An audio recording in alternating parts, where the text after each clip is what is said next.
Remix.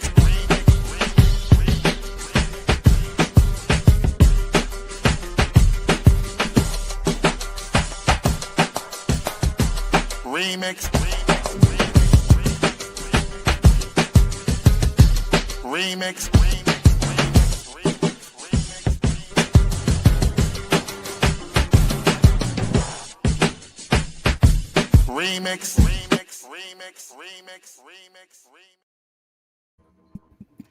What it do, niggas?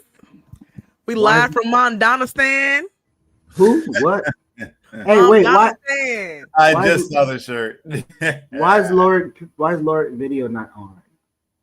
I don't know. Is it just for me? Hard. Lord, do you see us? No, I do. I see y'all. Do you see me? Amber pressing buttons. Listen, y'all. Welcome. There we go. You're welcome. Talking about Amber pressing buttons. Pressing buttons, bro. That's what happens when you and Mom Donna stand. You know how to press shit. My daughter's dead. You tripping. Hell. Hey, this be my favorite videos. Them niggas be like, yeah, you know, I'm coming live from Mom Donna stand. They're on TikTok acting the fuck up. It's so funny. Wait, are they like everywhere? They're in New York, or they're in like is it a location that the people in? Are they in New York? They in New York. They be like, you know, I'm coming live from Mom Donna stand. You know, Assalamu alaikum, my brothers. They finna make everything free. And they be like walking, they be like, you know, the birds is chirping. Mom Donna stand is popping. Come on and visit. I just think it would be better if they be like, you know, Kwame something. They use the Kwame part of the name. I think that would just be pretty dope. Yeah. Yeah. Did they send you that? Is that your reward for getting him elected in New York City as the head of his campaign team? Is that what they did? Also, although I was definitely phone banking for that nigga, I was on the line, baby. I was making them calls on election day, literally from Memphis. Hell yes, I'm trying to get that nigga in. I was not playing. Okay. Inshallah, Devin. Yeah, that's right. Hey, shout out to all the folks in the chat. Welcome to Remix Morning Show. Amber ain't introduced y'all or us the right way. You know, her homeboy done in office. Wait till my homeboy. Wait till Andre get into the Bronx. Then I'm moving back to the Bronx, and that's it. Who is Andre? What he running? Don't worry about it. Don't worry about it, sweetheart. Andre Easton, check out Saturday. Don't worry about it, sweetheart. You running for Bronx president? He's running for position in the Bronx. He was just on Saturdays with Geechee, Renee, and Mtume last week. So that's lit. Have y'all seen the video of the dude? He was like, I know y'all call me the Black Zoran Mondani, but my name is, and I'm running for mayor of Jersey City, the one who's gone to the runoff. Wait, who? No, what? This is guy in Jersey City. He's a Working Families Party candidate too. And he was like, I know y'all keep calling me the Black Zoran Mondani, but my name is actually, I can't remember his name right now, but he was like, my name is actually, and I'm running for mayor in Jersey City. And he's in the runoff right now. I'm gonna look it up real quick and post it. But he's funny. No, I bought this myself. I got this one. I got another one. I got a sweatshirt on the way, you know, for the winter months. This is a long sleeve shirt, but I need a sweatshirt too. I might get a hoodie. Hell. How do people in Memphis react to the Zora merch and news and campaign? They lit. Shit. I want to move. Fuck. If it wasn't so expensive, I'm gonna wait for my boy to get in and see how much he stabilized the rent. That's funny. Yo, when I see a Zoran Dashiki, that's what I'm gonna give up. That's what I'm gonna quit right there. I like the way he ran his campaign. I think it's important to really center people, and I feel like we haven't really seen a people-centered campaign. I hated the Obama comparisons. I definitely felt the energy though. I do think I get what they were saying, like they hit the same Obama hope energy, but I was like, yeah, but my nigga ain't gonna have them Obama policies, and that's what matters. And I was just like, I feel like the Working Families Party has really shown like that it's possible to run these candidates. I'd just like to see them do it in the South. Like I know they have some other local candidates, not mayor candidates, but like they had some city council candidates in other places. I would love to see them run a Working Families Party candidate in Tennessee and other places. I think the issue is that it's very hard to get ballot access here, just like other places in the South, like Georgia. Like they kick them third party candidates out the ballot there. Like they make it really, really hard to get ballot access. And so I think they wouldn't have a Working Family Party's line but they could run someone as a Working Family Party's candidate. But they didn't got me locked in now. I became a dues paying member last week. I'm locked in like a motherfucker. Yeah. I say, you know what, Working Families Party, I see what you're doing. I'm gonna join it. Yeah, I wonder. I don't know. So I don't know what you feel about entryism, right? When sounds like we're about to get into this, so I just want to highlight. I saw that. Birds ask. So just to tee you off, Geechee. I know the rest of the remixers talked about this earlier, but we want that Friday analysis. What do y'all think on candidates like him and electoral politics as a whole? Go ahead. Yeah, I think organizations on the left who claim they have a ground game and they're touching grass, as Claudia and others would say, it's their time to like mobilize and organize the energy that's coming. For folks on the actual left, they can either sit back and be like, he ain't no real soldier, he ain't gonna do this, and they can do that, or they could be like, oh, niggas is talking about this now. It's time to get busy. Or they can go into, I don't suggest this one. They can go into the party and engage in what they call entryism and try to like radicalize a particular party in a particular location, especially if they got the ability to platform and win a particular type of politic. But yeah, I just wouldn't. I would be careful not to fall into what August Nimps called voter fetishism and think that niggas don't win the championship because he got an office. But yeah, I start there. How you feeling? I mean, I think I saw a lot of people talking about that on Threads and Twitter, and it was like, I'm so sad that after Zoran gets elected because I have to hold him accountable. Da da da da. I didn't feel any of those emotions. I wasn't that tied to it. I also am not that kind of person who is like, I really feel like this campaign was one of the best I've seen, but I also saw people definitely fetishizing the hell out of him, like really obsessively, like real bad. And I was like, it's a lot. I was like, y'all doing a bit much for a nigga you don't know. Like, I only bought this t-shirt 2 weeks ago. I have liked him from like when he started running. I really started paying attention in the summer. I've only been locked in for like maybe 3 months. For real. I just bought the shirt when I realized he was gonna win. Cause I work in I study political science. That's what my degrees are in. So like I understand data, I understand people, I understand the sociology of it. So I knew he was gonna win. I knew not only was he gonna win, I knew he was gonna win an overwhelming number. I knew that he was not gonna just like get close. I said he's gonna beat the fuck out that nigga. And I was right.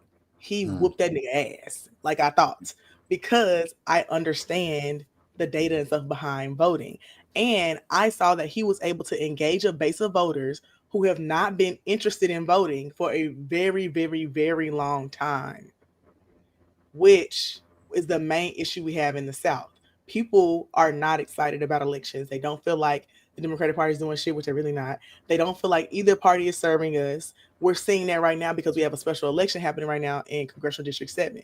And there's so many Republicans, because Tennessee is a red state, there's so many Republicans who are flipping to vote for this Democrat because they're like, I'm going to lose my fucking farm. Like, these Trump policies have screwed me over. This is not the right way to go. So many of them have lost their businesses. They're going to lose their farms. The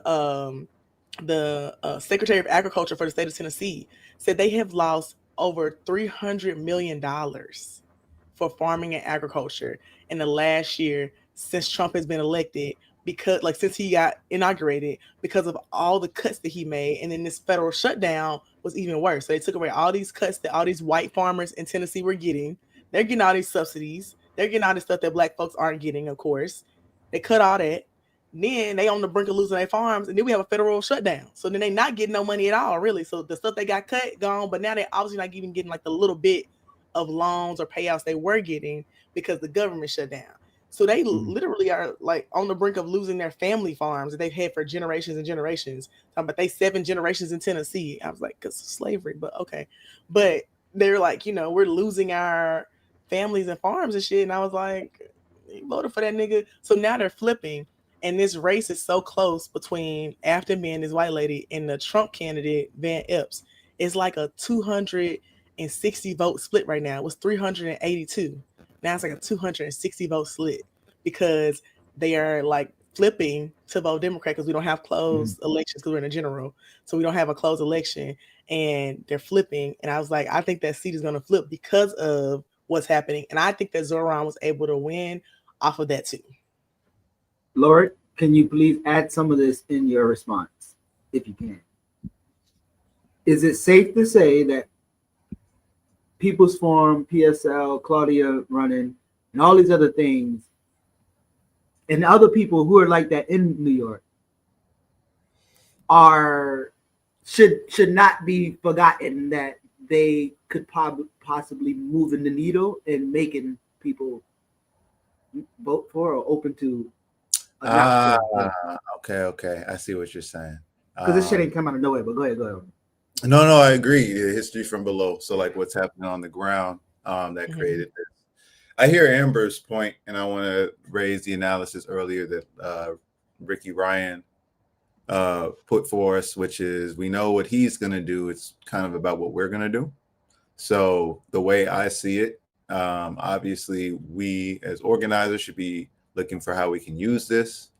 But my biggest concern, I'll say, is that all this momentum is credited to the Democratic Party, not the conditions on the ground, not the Republicans ramping up their version of fascism, as Amber's outlining, none of those things, right? So we had a big No Kings protest. There's a lot of mobilization that the Democratic Party is doing to try and bring people into alignment with them. So from the organizer side, some of the usefulness I see from Zoran, for example, is just some of these basic policies we should be asking for in our cities, right? That make them more livable. I think Zoran does have a great platform for that. And I think if you're in a city with a more regressive Democrat in charge, you can challenge them that way. I'll also say, just because of the nature of saying socialism, in places like Miami, he scares people. So the right is always going to use him kind of as a boogeyman. And that can be useful as well for organizing, because if people are having positive reactions towards Zoran and socialism, then you can, of course, use that as an end to bring them into organization. What I will say about is that my fear is that he's more Democrat than socialist, right? Whenever someone says Democratic Socialist, it's usually a dog whistle, sorry. So I just see him as a Democrat. I will say the two things that stood out to me, and I'll just drop it here, were number one, his approach toward the NYPD. Someone who did limited organizing in New York, I was like, that was my first question. It's like, are you going to go after the NYPD? Because a lot of these policies, a lot of this budget goes to them. So at the end of the day, that would be my hope for a socialist candidate, is that they would attack imperialism. And he's been weak on that with the NYPD and letting a Zionist still run it. And he's also told that line that Bernie Sanders and these other imperialists do, saying that Cuba and Venezuela are dictatorships, and saying that with the military action that's going on right now is unacceptable. So that's kind of how I feel about Zoran. I'm interested what his response is going to be to the commissioner. Have y'all seen that lately? The one that he told not to run? Is that what? No, the current commissioner, Commissioner Tish. I follow Jamani Williams. I've known him for a little while. I know him from Young Dems. We met in like Commissioner Tish, the Tish family, the Zionist. That's what I was referring to. Yeah, absolutely. Yeah. Okay, yeah. So I was wondering what his response is going to be about the case that Jamani and some other folks from the guy's family who was killed by the NYPD officer. They were like rallying yesterday, and I was wondering what his response is going to be once he becomes mayor about it, because I know that like he can also push for her like decision on the charges being upheld and stuff. So I was wondering about that too. I also think that, so I know a lot of people in New York, and I will say that they do not see that nigga as a Democrat. The Young Dems would not endorse him. The Democratic Party was not fucking with him. And I would say as an assembly member, he is definitely seen as a socialist. I have talked to several people who are House reps and senators. They think they nigga radical. They do. They was not fucking with him like that. They definitely think that he is more of a like, because he's also younger. So like most people I know are a little bit older than him, like in their 40s, like between 40, probably like 48-ish, and they think he's more of a radical type. They only hopped on board, after he beat the dude in the primary thing, and that was barely. Like even the Young Dems president that I know was not posting about him. He only posted on election day that he won. That was it. They never endorsed that man. They never talked about him. I was the one holding phone banks for him in our Black Caucus chat. I was the one like talking with Jamal Bowman. Me and Jamal Bowman were organizing like phone banks and canvases and stuff for Zoran. The people there though, they do not mess with him. So I think that from the outside looking in, like especially for people who don't really fuck with the Democratic Party, it does look like he's just like another Democrat. But he is not seen like that to them. They do not consider him another Democrat. So this is almost going to the conversation that we were talking about around like when the corporations or whoever do this influencer gathering, like there be people who have like some independence type joint, but they're in this big ass tent that the Democrats are still kind of controlling the tent, even though they feel like there's some autonomy inside the tent. And so I say this. So we interviewed David Cobb for Dare to Struggle, Dare to Win, episode 16. If you go to the playlist on Black Liberation Media, and it talked about the Working Family Party being an arm of the Democratic Party, and anytime you try to challenge them on there, they'll be like, "Oh well, Philadelphia," and David goes into like why even that's not actually true, because yeah, so that's another thing. So last night at this conference, there's a employee ownership that Morehouse is doing, and they brought Jessica Gordon-Nimhart in, Stacey Sutton, and Stacey was on the panel with Jessica, and then another guy, Esteban, and I don't want to know how much of this I can do public because so some of these are well, I know two of them. Right, I'll just do it like this. I know two of them, and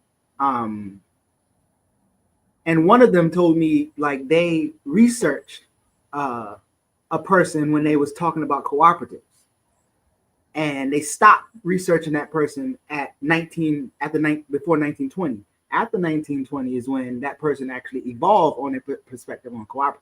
Not saying that it don't work, but it's just like it was talking about like electoral strategy. How you can't leave that off the table if you try to talk about cooperatives in this type of economy. And for that person as a scholar to admit that,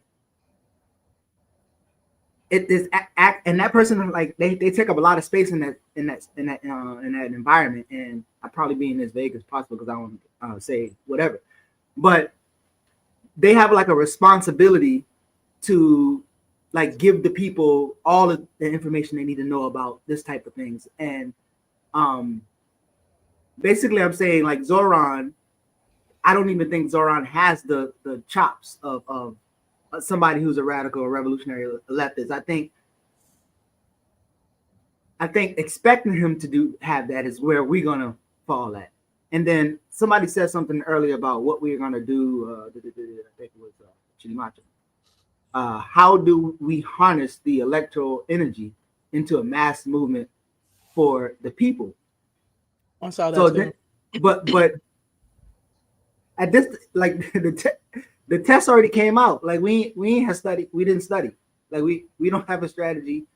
Like I mean, individual orgs maybe, but there has like anytime that we come together to kind of like develop something and have a actual cohesive, coherent left push, like we haven't. So we're caught not prepared, is what I would say. And then maybe we could figure something out on the fly. I mean, maybe some of us, I don't know, but I just think yeah. I just want to say A-Rob said Mom Donnie used to be a rapper, and I just want to say I too have put out a few singles. So hey, I just be doing shit for the plot just like him. Yeah. I mean, I think Chitty Macha's question is the main question, though, regardless of if we have an answer. Question? What Geechee just raised, whether or not, like, how do we turn this electoral energy, harness it into a mass movement?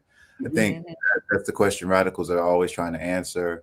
I will say that, again, to be dialectical, I'm more interested in how we can use Mamdani in certain ways. So he's somebody who, as a politician, whether we see him as a Democrat or not, I do personally. But I admit, Amber, you're right. I think he raises crisis in leadership the same way Bernie did, and they cooed him, right? Whenever, even though Bernie was not as anti-imperialist as any of us, but the one he's Zionist, all of those things, he was too much for the Democratic Party to stomach, and they had to destroy him. So I think in that sense, Zoran can be seen as a threat. I also think as a politician, as a media, in this media era, sorry, as a propagandist, he's talented, right? We can't like deny his team and how great a job they did with their media push and with getting people excited. And I think he can like black people, by the way, because everybody was talking about how right. And Jared had an interview with somebody DSA. But yeah, and I will also say that as a gifted politician, Zoran knows how to hide in contradictions. So I saw for Veterans Day, he didn't attend the parade. Instead, he went to the Bronx, served food, and then spoke to veterans who obviously aren't being served by the system the way they should be. So I think that is, again, something a gifted politician would do. What I'm actually interested in, I've been talking to my comrades about this, is like a comparative study between Zoran and Brandon Johnson. I actually am curious what people think about who is more radical, who's more progressive in terms of their policy and things like that. Just interested in that analysis. I know some people are probably more into electoral politics than me, but that's how I'm trying to see it. I'm trying to see are Zoran or Brandon Johnson the far left pole of what mayors can do? Is there more that can be done? I think that Zoran is only radical in New York. I just want to say that. Right. I think that in New York City, in New York the state, because somebody had a comment earlier about them being conservative. He is seen as super radical because he's in New York City. I think that he just has socialist views that everyone should have that to me are realistic, but it's seen as this like, crazy radical thing. And he's had those views the entire time he has lived there. He has had those views as a state assembly person. He had those views before he was elected.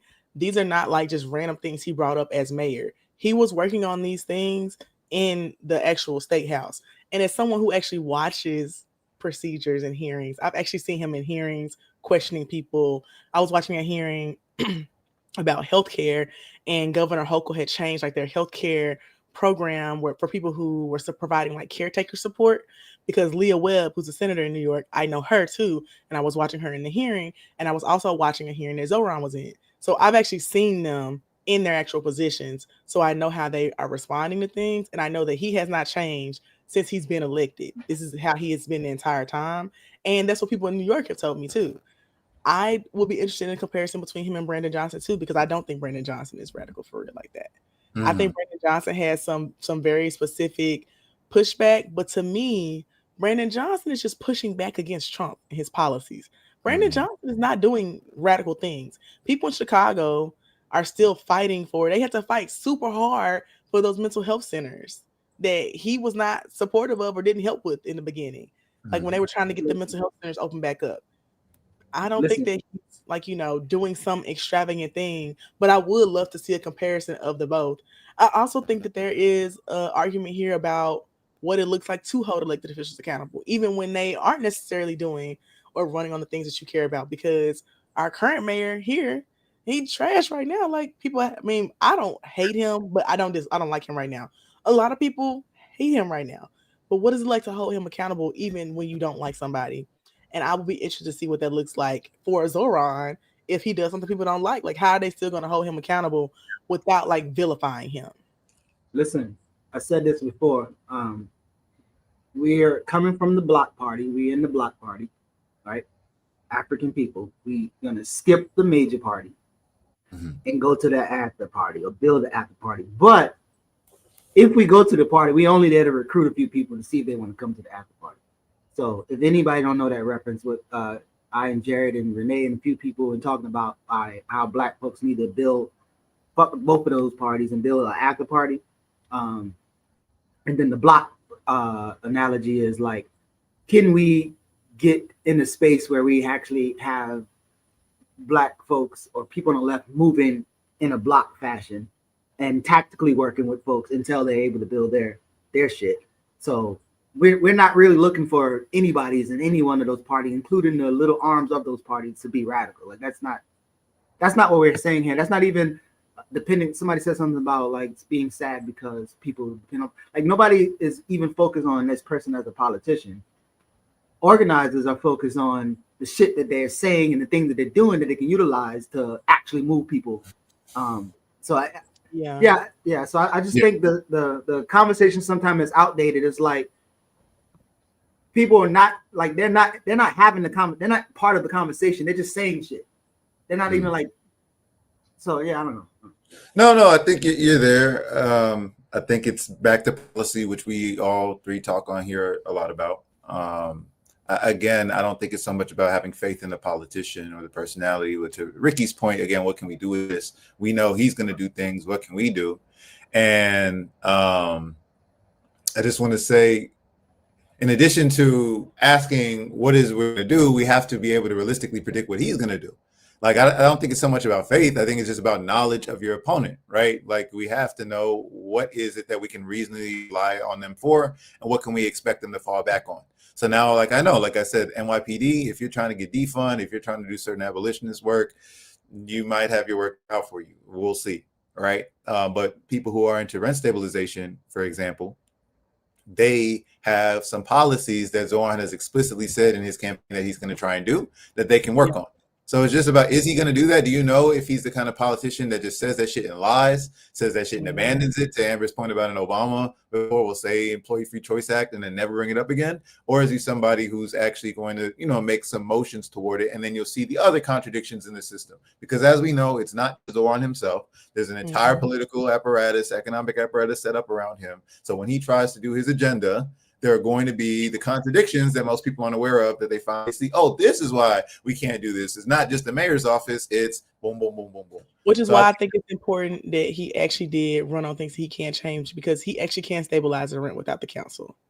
Mm-hmm.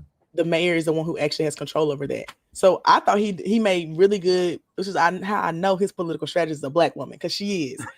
He ran on specific things that he knew that he could change. He has the power to do those things, which I feel like maintains the faith in him as a politician, because if he had ran on shit he knew he could not do and did it, it's going to lose all faith. That kills all the momentum that we possibly have for somebody like him who's running and wins, right? Those are things he specifically can do. The mayor of New York has that specific power. They can sign off on it or not. So he can do that. And so when he does it, okay, he answered that thing. If he doesn't, then he gets held accountable for not. Also, I want to pause for the cause and say what's up to my nigga Chase, and tell Justice I said I love him and I miss him so much. My Chase is my friend here in Memphis. I didn't even know he watched the show. And Justice is his baby. He's very cute. Oh, so what I just thought of, have any of y'all like read or studied Grenada's conflict when Maurice Bishop and Bernard Cord was in conflict and the U.S. exploded, and that conflict, and then actually I think maybe it was Ricky Ryan or somebody else. I haven't okay. No, me either. I gotta look. Well, I think it was Ricky Ryan or somebody else who suggested that although most people like fuck Bernard Cord, if you read Bernard's Cord perspective and version of the conflict, it actually gives you a broader idea of like actually what happened, and then some of the contradictions. Because I'm heavy on Maurice. Growing up, I was heavy on Maurice, like studying and like being upset because like it's Bernard Cord's fault or whatever. But the reality is like they were having this conversation around not letting the people know yet that it's a collective decision, and Bernard and Maurice had equal power in leading the country. But the people saw Maurice as the revolution, and Maurice was kind of like, well, we don't have to tell the people that this is what it is. They can look at like we know that we're going to be doing this leadership this way. We don't have to tell the people that it's split leadership, because they might lose faith in the revolution because they kind of see Maurice as the revolution. And Fidel was kind of like consulting him because Fidel has an experience with this, just like Ortega and other people, where the people, even though the people like say Ortega and they make songs about Ortega and Fidel, like they use their office to start to open people up to shared power as opposed to them being the leader, right? And so I'm saying that because like if a character like Mondani, if he is to be somewhat successful, he would start to break people's natural inclination, or not natural, but is created by propaganda. But these people inclination to think that this one person is the leader, and it's not like a shared power or a people power that we're trying to push through. So his responsibility up there is to kind of start to break the scales on people, how they see power. Yeah. And again, I'm saying that with Maurice, because how I understand Maurice's argument was not that I am the revolution. This is like, if that's where they're at right now, let's not break their spirit or whatever. Like, kind of read the room. The joy that they have. Yeah. So I think, yeah.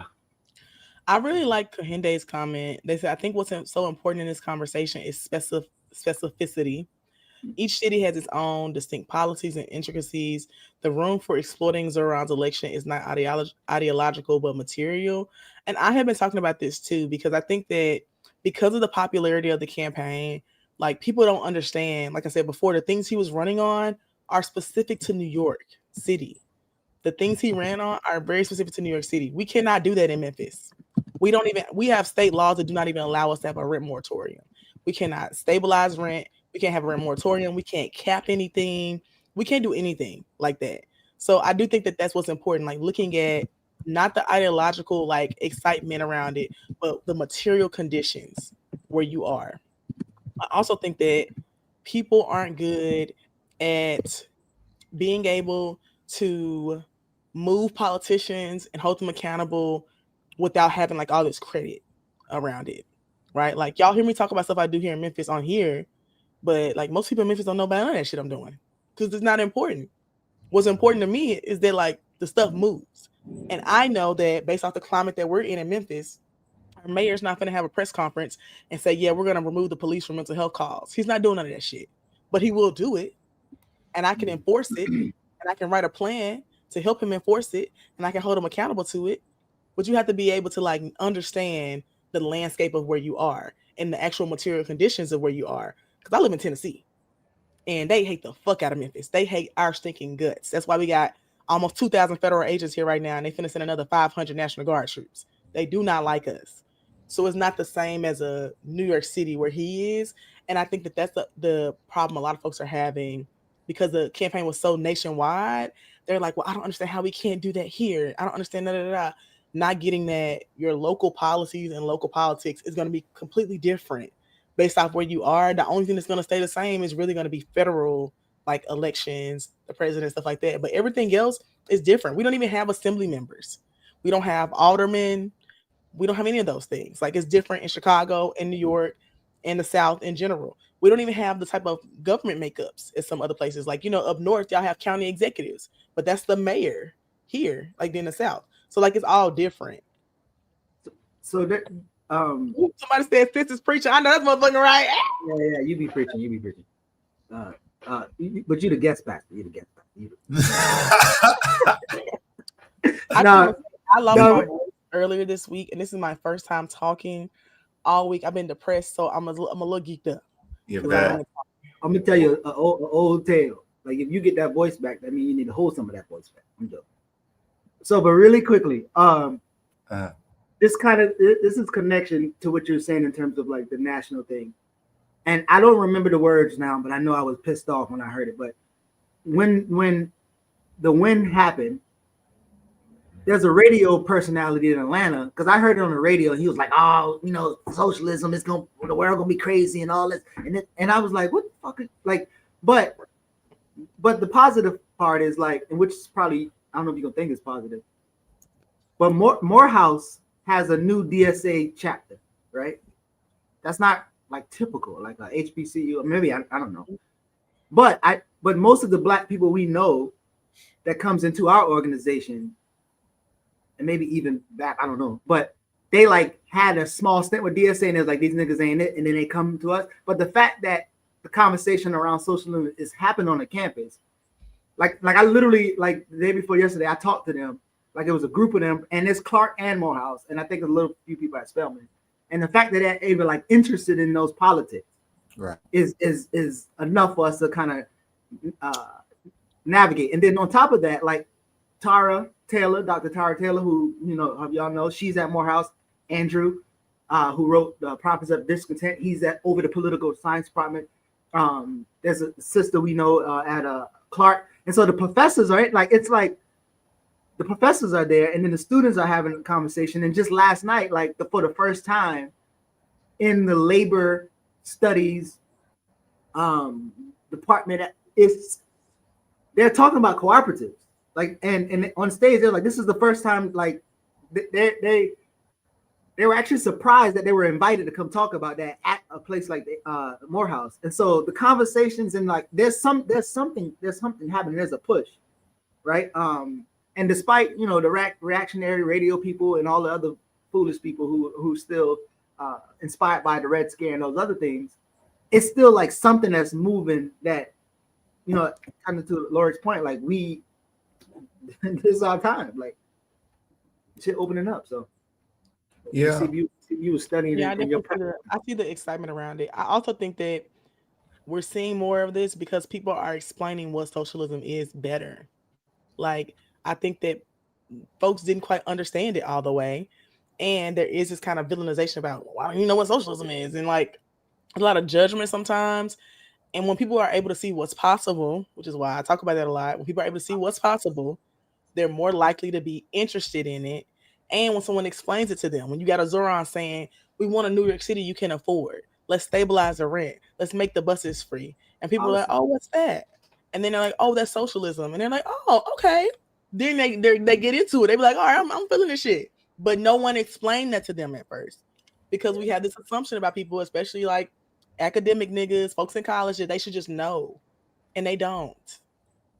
Yeah, that reminds me of how Fidel talks about, because again, in a Central America context, armed struggle probably happens more rapidly, but even after that, they actually had to politicize the people and nationalize things. And once they started confiscating land and giving it to the people and nationalizing school, niggas was like, what is this? Oh, this is socialism. Oh, and now people are they're ready to die for these policies. You're not about to regress, even though Nicaragua they did voted it out, but they voted it back in. So, but to your point and to Lord's point, can you communicate the steps to a particular thing? Can you communicate the policies, the how the social order look in this thing that you want? Yeah. And could that be on the other side of what you're against? And a lot of people don't. A lot of people don't do all of that. Yeah. I feel like a lot of people are more into shaming versus explaining. Yeah. I wanted to highlight this comment, and Amber, I take your point 100%. It is a product of what times we're living in, and a lot of groundwork by some good organizers. So this comment, rent stabilization in itself for the minuscule rent stabilized apartments will not affect change that is needed regarding housing for the masses. So I absolutely agree. And so this is my point again about the contradiction here. Are we building socialism? Or are we building social welfare, social imperialism, right? And so to me, the core element, defining feature of socialism, of course, is workplace democracy, controlling where you work, and fighting imperialism, right? Making a political economic system that isn't based on exploiting and colonizing other people. To that extent, right, I do question how well Zoran is building anti-imperialist consciousness in people, though there is a lot of pro-Palestinian support for his campaign. But that would be my point. What does anti-imperialist consciousness look like? Like I said, the NYPD is sucking the money out of your services, out of your life and what you need in New York, right? So trying to get free grocery stores without addressing that, it's a bit of a problem, right? It then confuses people into thinking socialism is social welfare. It's Keynesian. It's stuff that Democrats did, 50, 60 years ago, and that's not what it is. So I am a little worried about that. But to Lady Alex's point, so I think, again, as organizers, if you are working in housing in New York, your base building, this is what your base wants. Your base is going to want rent stabilization. So yes, you are going to have to push for that. And then you're going to have to make people's consciousness about it go back to this contradiction that Lady Alex is pointing out, that there's not enough housing for people, but that who do you trust in your community to work for you? It is us. So that's the whole point. We understand that rent stabilization is not enough. We want people coming to us, trusting us, organizing with us. we're moving toward the actual solution, not going to rent stabilization and then falling into the Democratic Party because they believe the Dems provide that. So that's the struggle we're in. Just wanted to highlight that. No, that's beautiful. I want to highlight another comment that was in response to that, because I actually agree with both of them. It's the Gier said 1 million rent stabilized apartments in New York City is not minuscule, although her point still stands. And I agree. I think that Lady Alex's point is realistic. I also think that 1 million is a lot. I don't think that that's minuscule for New York City. Yes. I do want to say that I agree with what Lorick is saying, though, that does help you build the base for the organizer you want to see. And my idea, well, my connection would be that if he's saying that this is what he wants to do, then that means that more is possible, right? Like, because that's not going to be enough. So then it's up to us as organizers to push for what's possible beyond that. Same thing that we were doing here, right? Like, this federal occupation is happening right now. And so we met with the mayor and we were like, hey, we need you to stop the MLGW power shutoffs and, stop evictions. But he can only do that for public housing because he's a city mayor. So then I said, well, you need to get with the county mayor because the county mayor is in control of the courts who can stop the rest of the evictions, right? So he did the first part. And then we, as organizers, were like base building and saying, well, the base is saying you need to do it for everybody. So what does that look like? So then I had them pull in the city attorney and figure out a legal pathway to stop evictions for everyone, not just folks in public housing, because that's what the next step should always be. It should always be building on what you've accomplished. Right. So this is, and I saw a lot of their comments and I was like, I would prefer to drop the link and have a real conversation with that person, because I feel like that, like what Sela is saying, that Lady Alice is missing the larger point. You think the establishment doesn't know this, but even with this, they are fight this with the full chest. What I wanted to say, which is in line with both of y'all, want to say, when you say you're an organizer, then that means you're probably engaged in campaigns to switch a particular thing, right? Because you said you're an organizer, right? And if you say you're an organizer and you know that, and you're a radical organizer, then you would probably know what non-reforms reform means, right? And if you say you're an organizer, you got programs, and you say you're trying to build mutual aid, you seem like you would know what mutual aid is. Like, it's meeting a need, highlighting a contradiction, pulling people into a larger struggle. But there are tactical wins that you would want or that you would strive for on the way to something larger, right? And so that's why I feel like that. I don't know if that, Amber, you're correct. Like, yeah, we live in the 1920s again. Shout out to Brian Colbert's Hubert Harrison book again, because it's so motherfucking relevant again. But yeah, socialism is on the menu. Niggas ain't talking about it. That's true. But part of this organizing thing is we on the left probably need to get clear on some words too. So we probably need to get clear on what the fuck is a mutual aid and what is non-reformist reform, and why, yes, my nigga, we can hear you saying that they ain't gonna fix things, yes. But again, are you moving with the people and escalate when the time is to escalate? We have to sharpen we have to sharpen ourselves too. Yeah.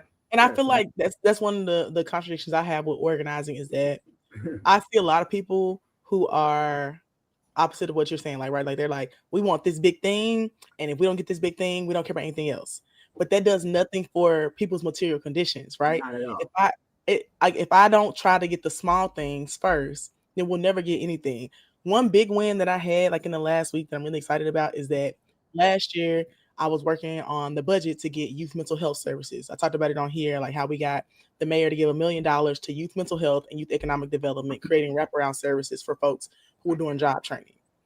Last week he called me and said, hey, that program actually worked really well. Can you create an entire budget for the city budget that I'm going to put up next year? Because he saw the impact of that one thing, right? Now, if I had said, we got this moral budget coalition, we were working on this thing last year, and you only give me $1 million, I don't care. I'm mad. I want the full thing, right? We wouldn't have got shit. And now I wouldn't be able to do what I'm doing now, right? So that's why I don't understand the people who are like, well, if I don't get this big thing, we're not taking anything, because it does nothing for us. Because the impact of that was seen. And a lot of times when you're working with people who are not very radical, right, who don't have the same politics I do, they have to see evidence of something working, right? They have to see that this is actually pushing the things that they want. He was able to see that youth crime dropped 75% because niggas was going to therapy and going to group activities and getting wraparound services, and he realized it worked, right? But if I hadn't taken that win and pushed for that we wouldn't have what we're going to get now, which is going to be like a $5 million budget that I'm writing, right? So I think that's the biggest thing that frustrates me when they're organizing is that we'll push for these really big things, but not be willing to take the small win to build up to the bigger thing. You want to know why, Amber? My homeboy, man, and if he's in the chat, we always quote this philosopher that a lot of people need to study. And the philosopher, his name is Jay Jenkins, and he says, trapping ain't dead. You niggas are just scared, right? So I know that's motherfucking right. So the niggas who's saying like, oh, we want the big thing, they know their skin gonna have to get cut going through that. And they're worried about what happens if they actually get it. Yeah, that's why like that helps nigga not get involved. Like if it ain't the big thing, I ain't gonna, because you know what time it is. Like you gonna have to when you have to pull up my sleeves and throw hands, like you ain't really want to throw hands. So that's why you like, I don't want, like I can't win, I ain't gonna be in it. Like nigga, like yeah, you don't want to tussle. And I think that's kind of really what it is. Like organizing ain't dead, them niggas just scared. They are. I like what Devin said. He says you got to move with the people, exhaust all strategies, expose contradictions as they arise. I agree. And I think that's the biggest thing that I've been seeing right now with this occupation that's happening here, right? Like all the organizing niggas are like, I don't understand why people aren't in the streets. Like we should be more upset.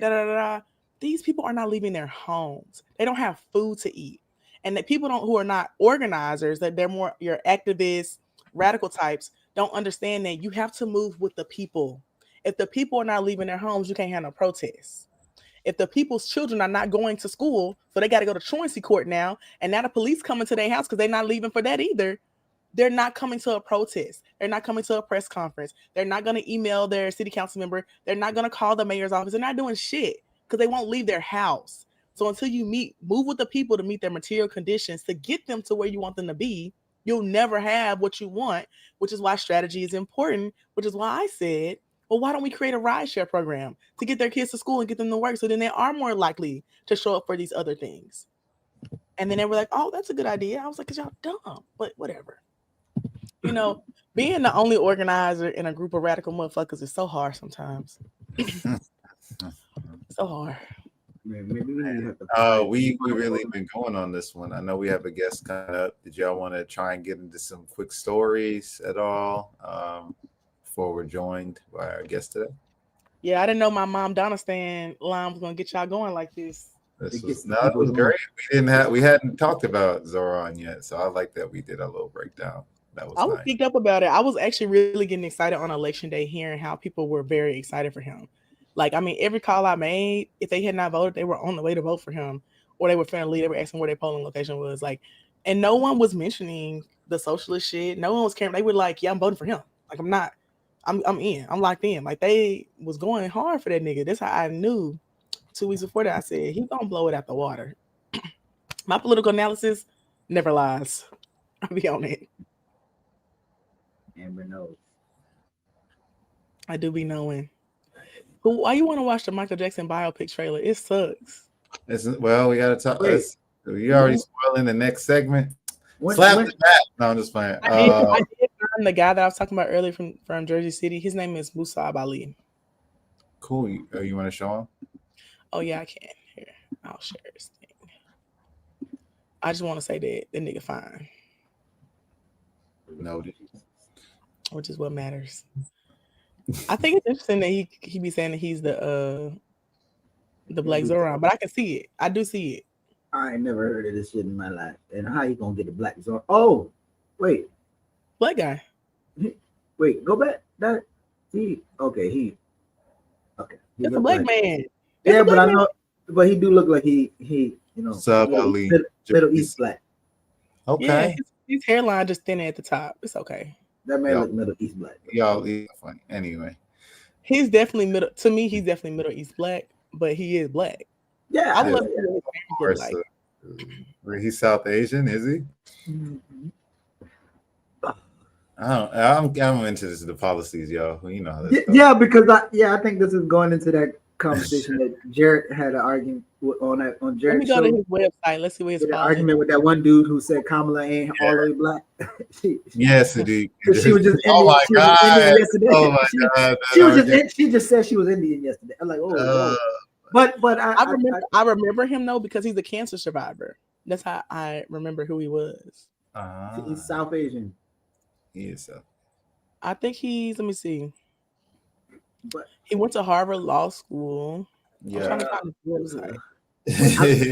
I do like Lawrence redirection though. Yeah, policy. Boom, boom. Let's talk about it. 'Cause Yeah, I'm trying to find his policy. we're gonna I'm get in looking for his slippery website. slope over there. That's Oh, I see it now. It's Ali 2025. Okay, I'm finna share so we can discuss. Okay, all right. We gonna hold off on my Michael Jackson comment. We're gonna have some comments. Let's see. It's Jersey Jersey City City. is too expensive, so Lord, you gonna play the trailer? Because I don't think I've seen it anyway. it's giving Yeah, Zorn. we can play a little bit of it. I just wanted to go over an exercise I Let's did look at his city transit policies. with some comrades. Fast and free buses. Okay, We that's some free buses. expanding In language, go no Let's see what he said expand that. about public Expand fast and free bus. Let me see something.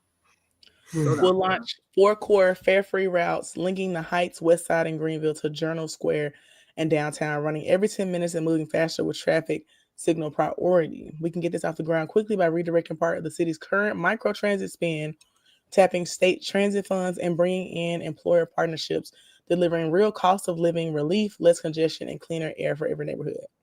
So Zinzi and all other New York folks. This is in New York, right? Or this is Jersey? Jersey City. Oh, City. well, anybody in New York, Jersey area who New Jersey. know these routes differently or more intimately, what does this policy or effort to do such a thing sound like to you? So I hope there's anybody in Jersey. Sudeep also said that Jersey City has 2 Dem socialists running as well, Joe Brooks and Jake Efros, for other positions. Cool. Shout out Jersey City.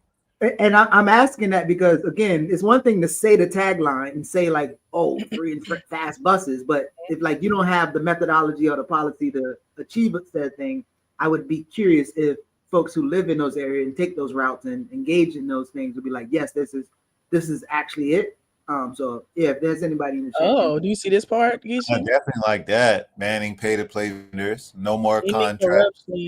No more contracts for firms trying to buy influence. Will bar vendors and their principals who donate to mayoral/council campaigns or PACs from receiving or renewing city contracts.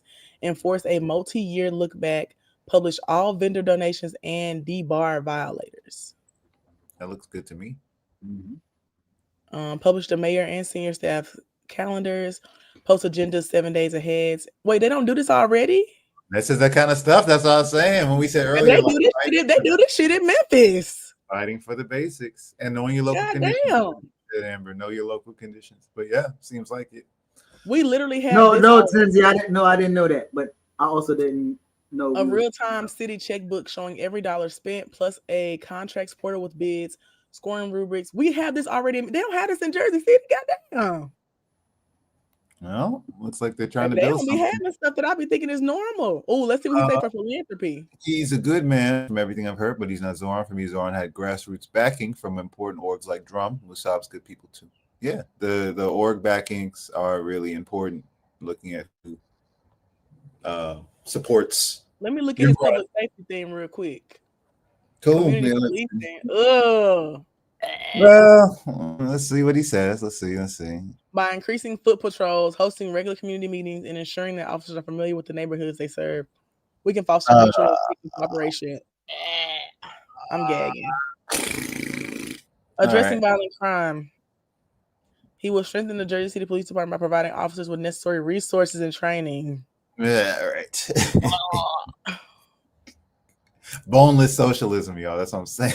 You don't go after the health crisis requires specialized responses. Musab Ali will advocate for the creation of a dedicated mental health crisis intervention team within the police. That's what I'm saying. You just stop. So this is gonna be a little rough. Baby, he losing me. So I think there's one person in the chat, or at least two. Well, this person is from the area, Newark, and then Sadip did some work there. So my favorite nigga on the roster. My favorite nigga on the roster from Newark. I just want to know how they are engaged with the policies is what I'm basically asking. I mean, I'm not surprised that he's not super radical about police in Jersey City because, I mean, it's New Jersey. He is a cop lover, John, but also like Jersey City don't have no real crime, just like Newark don't got no real crime. All right, that mean they beat people up worse for nothing when they ain't got no crime out there. You know, like in New Jersey, where they doing like the real like police brutality shit is like in Patterson and stuff like that. Like they don't be doing that shit in Newark or Jersey City recently. Like I ain't seen nothing for real. I mostly see stuff in Patterson, like South Jersey, shit like that. I don't really see anything happening. I'm saying, Sudeep, he said Amber LMAO. I'm just being honest, bro. Man. Sudeep said Jersey City has police problems. Oh, well, it's people on the block trash on that shit. We're going to have to canvas. I need some brothers on the block to tell me police ain't bad out there. Maybe please fix it. Okay, let me go to the gun violence prevention. Reducing gun violence supports comprehensive gun violence prevention measures, including stricter enforcement on existing gun laws, community-based intervention programs, and educational initiatives about gun safety. I agree with that. I do think we need some gun safety classes because niggas don't know what they're doing. And that's the biggest issue about living in a 2A state like Tennessee. They don't have to get licenses no more. So nobody learns how to use the guns. Nobody gets gun locks, nothing. There's no safety stuff happening at all. Oh, shit. They saying the crime bad in Newark.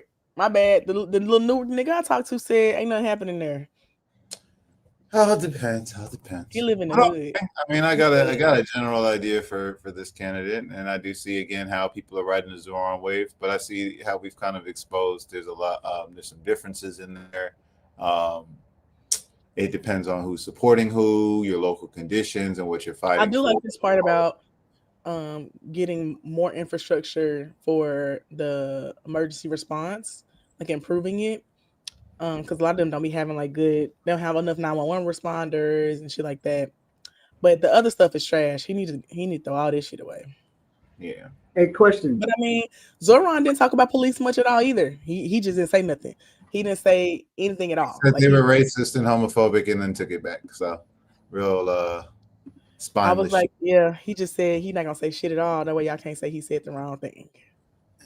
When we are engaged in these topics and conversations and analysis, who would y'all say is our actual audience? Would it be the people at the chat? Would it be the people, the average people? Like who do y'all say we hope watch this and engage the content? Because I know people are not really always engaging the content. And they're saying, I would hope it's the average person. Mm-hmm.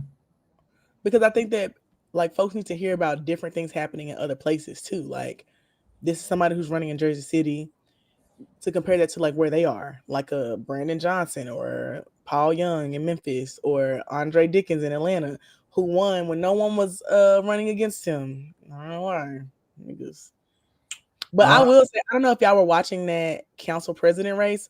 I was real locked in on that motherfucker, and ATL Rowe almost beat that lady. He lost by 2,205 votes. I did want to highlight, and this will answer Geechee's question. So Zoran talked about police, his biggest weakness. Yeah, I've been highlighting that throughout this broadcast. He offered funding to fight anti-Semitism. So when I saw that early on in the campaign, another just massive red flag. Something about giving the NYPD money to fight hate crimes when they're the ones who stopping for his who are committing the hate crimes. He should have shut the fuck up. Mosques and all of these things. So that was, that kind of thing. As a brown Muslim man, you talking about NYPD stopping hate crimes is very funny.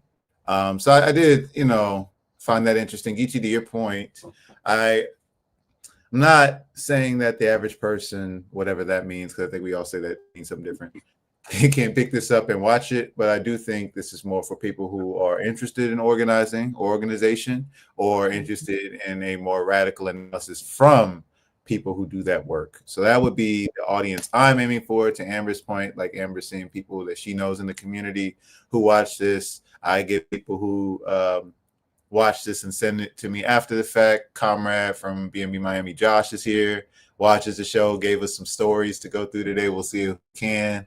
But those are the people who I do this for, people in my community who'd be interested in organizing and building off of the analysis we talk about on here. I do want to highlight this comment that Era said, which was that Barack also transformed the way Newark does policing, and that's kind of why I said that about Newark, because also people I know there have said like the way that they have transformed policing has really like moved throughout the rest of the like surrounding cities, like your Jersey City. Now I'm not saying nothing's happening there because somebody said that like they nephew just got shot like fatally there. So like I'm not saying that the crime is like gone or anything, but I have heard from people that they have seen a huge impact of like the policies that Barack put in place. Actually, there's a Black Mayors Association, and they have been meeting with him. Like our mayor's been meeting with him, and some other ones.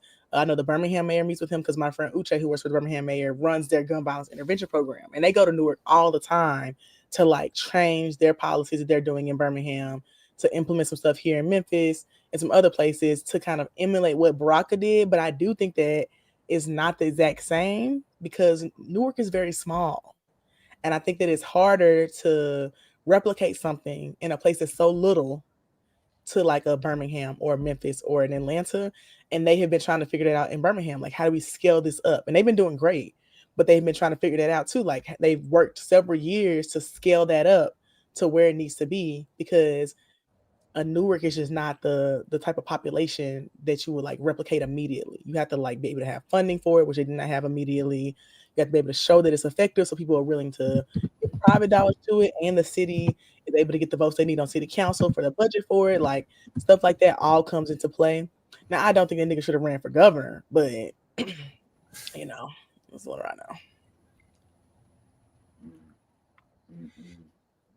Look, he was. I don't say the niggas in Newark love him because somebody said Barack was elected by the people.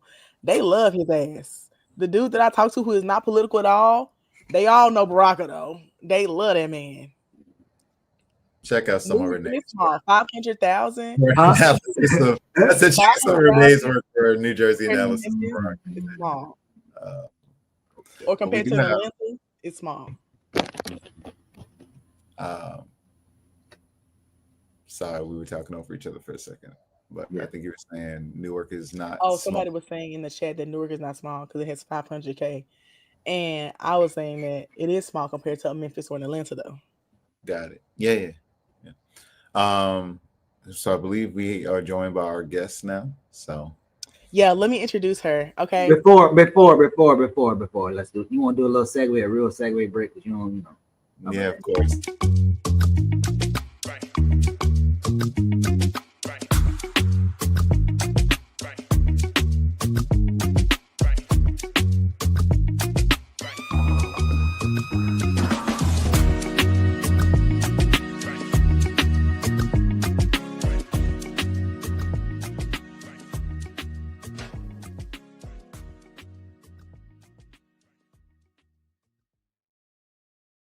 Bro, this intro is so long.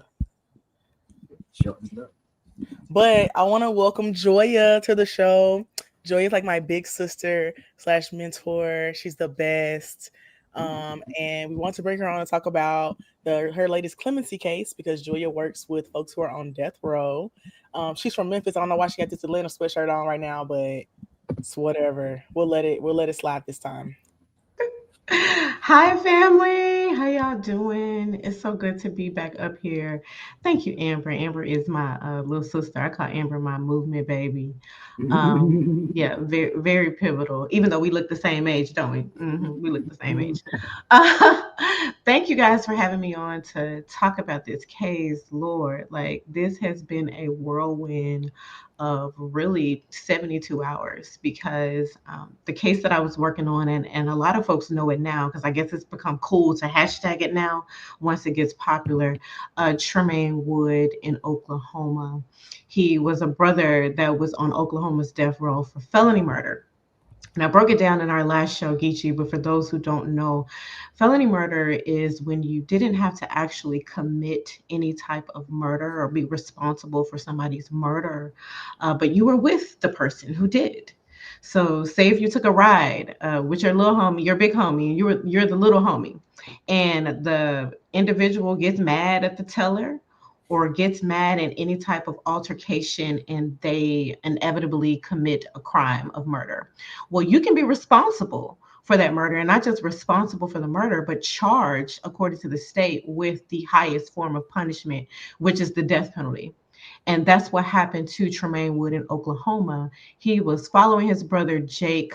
Jake commissioned him for a robbery in 2001. And a man by the name of Ronnie Whiff, so I definitely want to censor the victim, lost his life. But Jake, his brother, openly admitted to stabbing the victim responsible for his death. But Jake, because he had private attorneys for money that he had stashed from kind of running the streets, he was able to get life.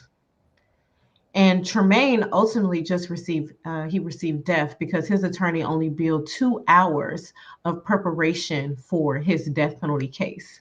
And not only that, if you want to just dig deeper into the system and poke holes in the system, the jury wasn't even instructed on the different sentencing that the AG wanted to charge Tremaine with. So they were very confused when it came to actually sentencing him to death. And a juror, the only Black juror, has come out to say that she was very confused. And not only was she confused, she was bullied by the other white jurors to seek the death penalty.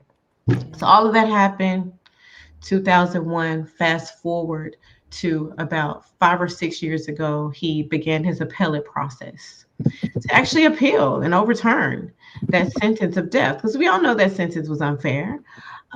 There were other 2 people that were involved, 2 white women that were involved, and one, she only received, I think, about 11 years, and the other one received life with the possibility of parole. So all of them got sentenced, but the harshest sentence was of Tremaine. So that was the one that we were trying to fight for.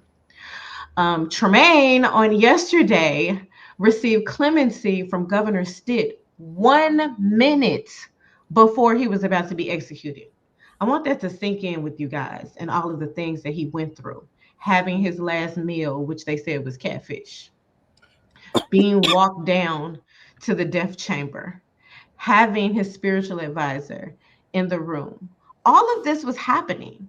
And then the governor made a call to the warden 1 minute before and stopped the execution. We thank you, Governor Stitt, for stopping the execution and doing the right thing as a Republican governor.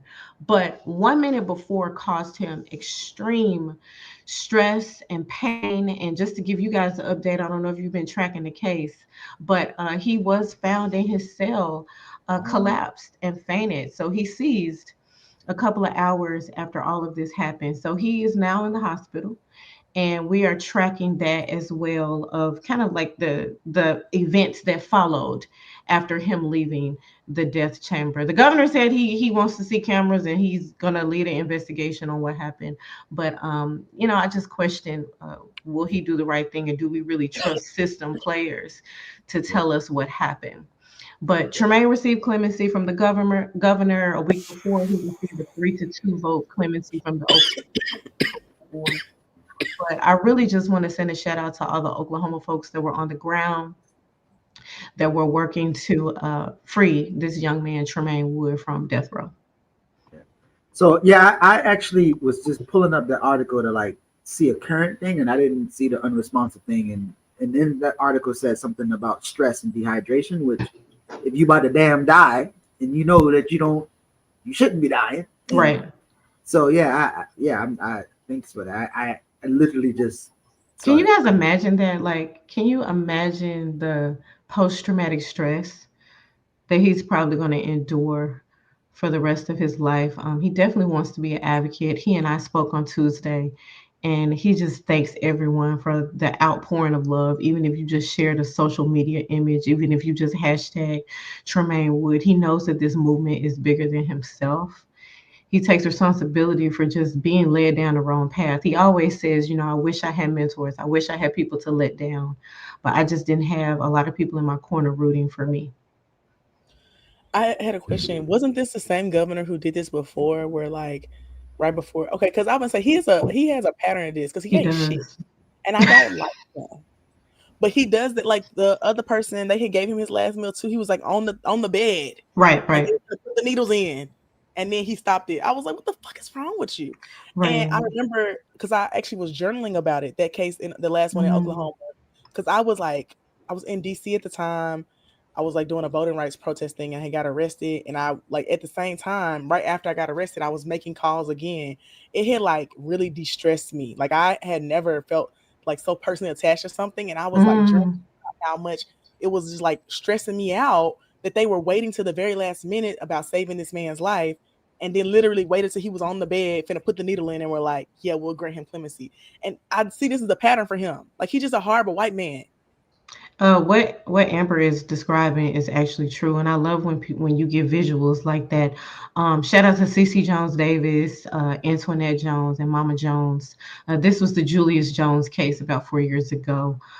Julius Jones also a one witness testimony when it came to his death sentence as well. It's just a lot of issues. Even if you do believe in the death penalty, it's not reserved just for the worst of the worst. The whole system is based on money. Those who have the resources and have access to not have the death penalty are mostly the ones who don't receive the death penalty. And those who don't receive the resources, those if you have ableism, the death penalty is racist. We know the death penalty, when you talk about youth and the death penalty, there are a lot of folks sentenced to death before the age of 23. But yeah, you're talking about that case now. In that case with Julius Jones, it was 1 hour before, still insidious, but 1 minute before. Yeah. So, But I remember so he already had his last meal, Right. and he was in like he was in the counseling with his spiritual person Yeah. or whatever. Mm-hmm. And I so was like, he had gone that whole day going through the process of Mm-hmm. being prepared to be killed.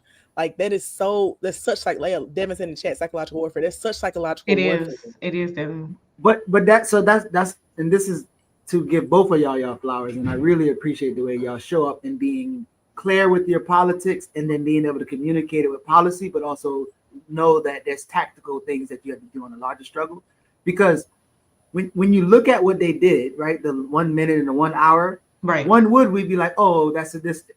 Yeah, or one can say, well, maybe that was strategic. Yeah. And maybe it's like now y'all can say, look, when you think about psychological warfare, it's like this is a political. These niggas is playing political football. Like that's what they're doing. Like, and so they know that the people are up. And then how do you get the people to now support you, right? And say like we did this thing, but people like the two of you in terms of like, no, we clear with the policy. Yeah, it's still fuck you, but yeah, this is a little win, but it's still fuck you, and this is why it's still fuck you. You can communicate that through policies for the people. So I would love for both of y'all to kind of share some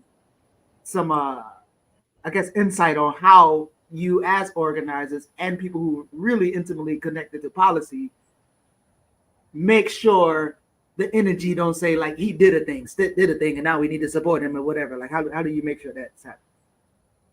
Right. So I actually want to read a text message that I received on yesterday from an insider that is close to, like I told you, Kichi, our plants, our conservative plants that support us in our policy actions and policy wins. And he said, I text him, I said, the silence is deafening because Governor Stitt hadn't said anything. And he was supposed to be killed 10 a.m. Central Time. So I was responding. I was like, what's going on? It's 30 minutes past the hour. And he said, I developed a theory that Stitt is going to wait absolutely until the last moment in order to allow Tremaine to undergo a sort of purification by judgment for his participation and yet finally experiencing mercy from him. He did the same thing with Julius Jones. So this is kind of like Southern white governors, Southern white Christian governors playing God and moments where they hold the lives of Black men in their hands. Yeah, and that was from another white man sharing that with me, and he said it with no emotion, but that was his theory, and it is sadistic. Go ahead, Amber. I was gonna say, like Joy was saying, it's a pattern, and I also have this theory around the same thing of what we see when folks go to jail, right? Like when you have your Khalif Browders, who when he was finally let out of jail, the trauma that he endured was so bad that he still died. And I think that Governor Stitt does this knowing that the trauma that he inflicts on people who are almost about to be murdered will ruin. They have no possibility of living a prosperous life after that because they are so traumatized. There's so much Mm. psychological warfare they have endured from this one person who pits themselves as a savior. I think that's the exact thing that happens, which is why, like when it comes to policy, I push so hard against like pretrial detention, and cash bail and other stuff because the psychological warfare that people go through in jail is the worst part. Being there actually wasn't too crazy. I've been in jail 3 times. It wasn't that bad. The food wasn't too crazy last time either. But the psychological warfare of not knowing if I would ever get out because it's so unclear is the actual like damage. And that's what he is doing to people. He knows that he holds the keys to their freedom and he Mm. is waiting to inflict as much trauma as possible on them, which is why there does have to be policy changes around the ability for governors to have this much power because he uses it to his advantage. He does. Lorik, I'm curious as an organizer, as somebody who's I think an expert in political education, you doing your thing, and also as somebody who understands propaganda. Like, how do you see what the conversation is happening here? Like, how's it moving? His overall objective? What organizers like Joya and Amber do? Like, how are you seeing like what just happened or how it's happening? Yeah, I just wanted to shout out Joya. I deeply appreciate the work. I saw Dare to Struggle, Dare to Win, shared it with my comrades that night, and was really happy to hear about this. I think they've already outlined it as a tool of psychological warfare. It allows this white Christian man to play God over his colonized subjects, over Black people, over African people. Um, and it also makes you indebted, like feel indebted to this person. Like that is the goal. So you outlined it, Geechee, and I want to say, just instinctually, we feel like thankfully something happened. That is the knee jerk reaction. In fact, when I called Governor Stitt's office yesterday and I spoke to this woman who answered the phone, she said he granted him clemency, and I said thank you. And that was just an instinct. And after I was like, damn, what the hell am I? Why? I felt gross. But that was my instant response. I was just so relieved. I've done these calls so much, and they've so many times, more times than not, we take losses. Like I see people lose. So you make that call, I'm expecting an execution, I'm preparing myself mentally for that. And then it is here, oh, okay, it didn't happen. Even that feeling like a win has to be contextualized by all the things y'all are saying. Because as I'm debriefing, one part of how I'm feeling, I'm glad it didn't happen, all that. I'm like, this man's still locked up. That shit was hella traumatizing. I did not know until just now that it was only a minute before. As I, again, I'm thanking this white woman. It's a minute before. And he's still locked up. Like, where's the win? Job ain't finished. So that's, I think, more how I'm at with it on a personal level. I think y'all got the analysis down. And I know we're going to get into it with Beneath the Mountain today because we're going to be talking about our ancestor, Turner. But I just appreciate also in terms of PE, how this is grounded in a struggle. Joya, when you were asked if you were an abolitionist, you did what I love to do, which is shout out our ancestors who you believe demonstrated abolitionism. So you shouted out Ida B. Wells and her work. And so I just wanted to say that's also just excellent. So just deeply appreciative. No, thank you. Joy, I told them, I didn't tell you. I was so secretly sad that you weren't able to make it to this event because of your work and because of how you show up. I really want you to be a part of this conversation, and so I'm actually glad that we're having this conversation today. Oh yeah, when I talk about Flock, my organization has a toolkit on our website, flockjustice.org.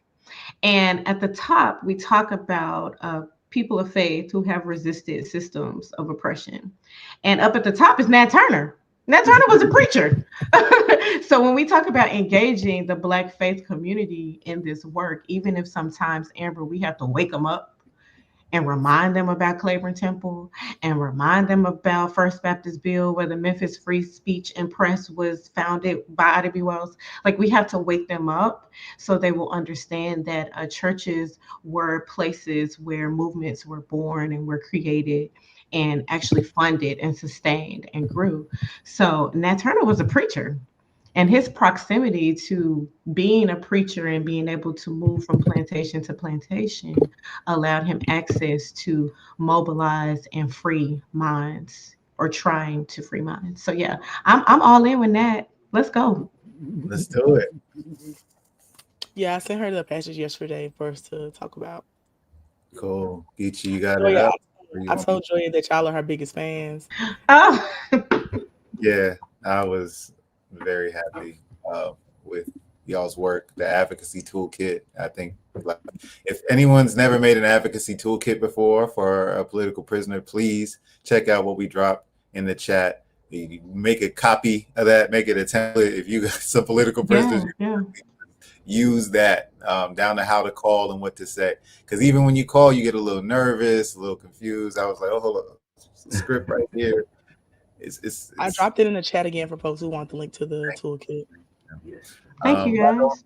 We're going to discuss Beneath the Mountain, an anti-prison reader, which we've been talking about the past few weeks here. Geechee was a part of organizing an amazing event around it. We're reading from political prisoners. We started with our ancestor, One, who escaped from George and Marshall Washington's plantation. And we've been working our way down. So I think this week we wanted to focus on Nat Turner, who Joy was just pointing out, practiced that liberation theology that we wish we had more of in our churches today. So, Geechee, I don't know if you have it or if you want me to share my screen, I can. Yeah, the PDF. Yeah. Okay, let me see. So yeah, while Lorick is doing that, sure most people know, Nat Turner lived from around 1800 to 1831 when he was murdered. This is the conversation with Thomas Gray right before he was to be executed. And this interview is published here in the book. And there again in this book, there's an edited of Mamiya narrating the story before they get into the interview themselves. You want me to pull it up on the screen too, or? Yes, please. I'm trying to download it and do all the things. I thought I had it. My bad. I could. Well, if you want to do it, Amber? No, you got to get. Go ahead. I gotta share it with. All right, I'll pull it up because I thought you. Once I share with my other account, it should be good. Hold on. Don't worry about it, sweetheart. Got a lot going on over there, Lord. Hey man, I figured it out. I think. You did? Sure. Yeah. No, not yet. I shared it to myself, but now it's not. I know, guys. My bad.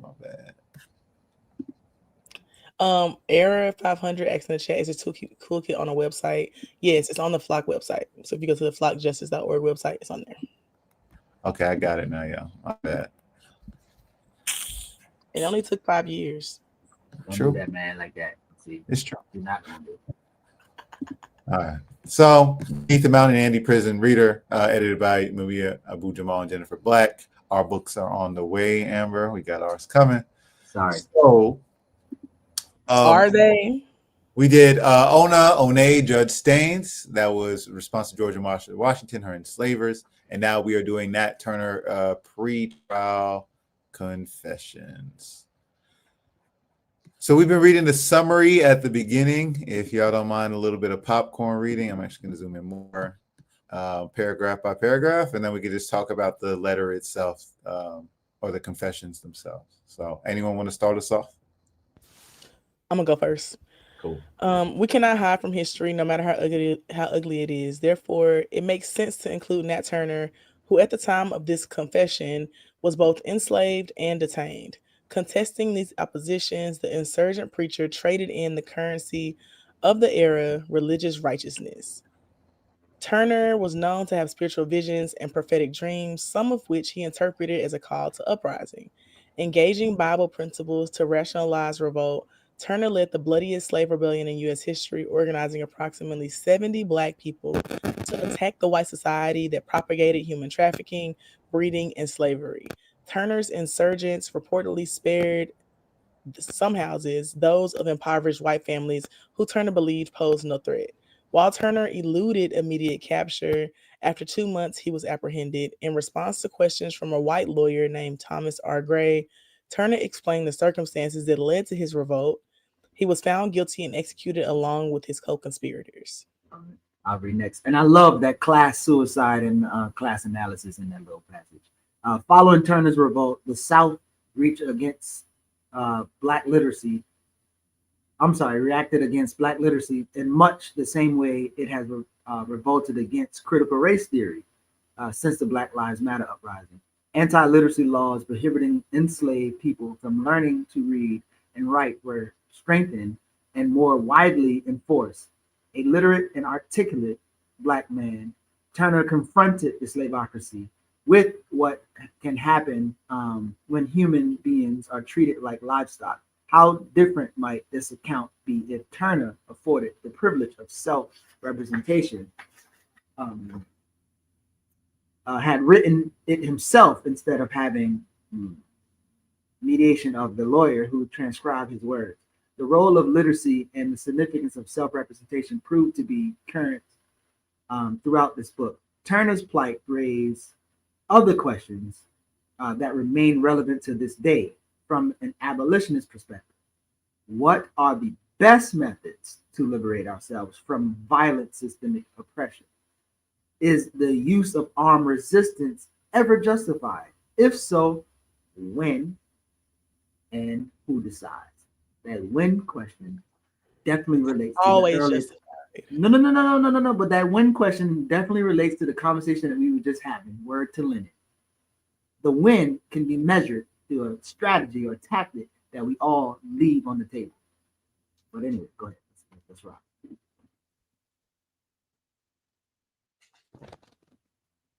You muted. Sorry, that was an excellent overview. In Florida, definitely that CRT point, the book banning history is obviously a continuation of that legacy.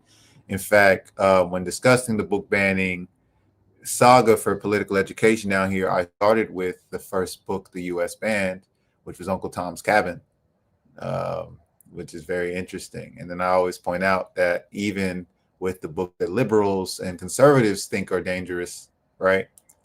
We have the real history, like the story of Josiah Henson, who Uncle Tom's Cabin is based off of, who was ancestor who self-emancipated and all those things. So I appreciated that this piece talked about record, like who gets to record our stories, who doesn't make it into the record and all those things. Nat Turner, even from a privileged position, we know that we don't get to hear all of his perspective and analysis. We have to have it transcribed to us. And so, yeah, I really hate the spoiler, but once you get through Frederick Douglass, there's a conversation around, because he knew how to read and write. A lot of his comrades who didn't, you don't get to know who the fuck they are and what the fuck they said and what the fuck they believe. And it was a really powerful. And I also gonna say, there's a couple times that I like cried in reading this book. There's a few, because just to have to know that like this conversation is right before they're about to murder him. Same thing with John Brown, and then the Julia and Ethel Rosenberg shit broke me because they're writing a letter to their kid, even though John Brown was writing a letter to the kid too. So, but I'm glad that you pointed that out, Lord. Like the stories that don't get to be told because of even the way in which to do archives. We either didn't have the tool or muscle to do it and capture those things, or those people just didn't have the medium to communicate their ideas, and it for it to be held and given to the people here and behind us.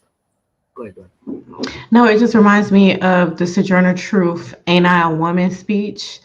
There were two different speeches, right? And you guys know that. Like there was a speech which was more accurate, where she was eloquently talking about and challenging white suffrages compared to her plight as a Black woman. And then the one that was printed in the newspaper that heightened and jacked up what people would call a slave vernacular of "Ain't I a Woman?" So it just speaks to that being able to control our own narratives and our own stories, but not just that, being responsible for our brothers and sisters. And I'm just going to tie it back to Tremaine. Like when I spoke with Tremaine on Tuesday, he said that he wanted to write a book. He said a trilogy of everything that has happened to him over the past 24 years of him being incarcerated. But he said he didn't feel confident in his writing, comprehension, and being able to draw analogies to where the reader will understand exactly what's going on with him. So I volunteered if he ever wanted to write that book, that I would walk alongside him in doing that. But I also said that if he makes it a movie, then he needs to get Beyonce to play me. You like her acting like that? I had to throw. I had her to throw a acting. little humor. I had to throw a little humor. I'm in like it. Tamia. I think Tamia can play that role, please. No, but it just speaks to us being able, if we are in a position of, you know, knowing how to write and read and convey messages and stories to people, to handle that with care and walk alongside our brothers who and sisters who want to tell their stories but may not have the resources to tell their stories, so they won't be manipulated.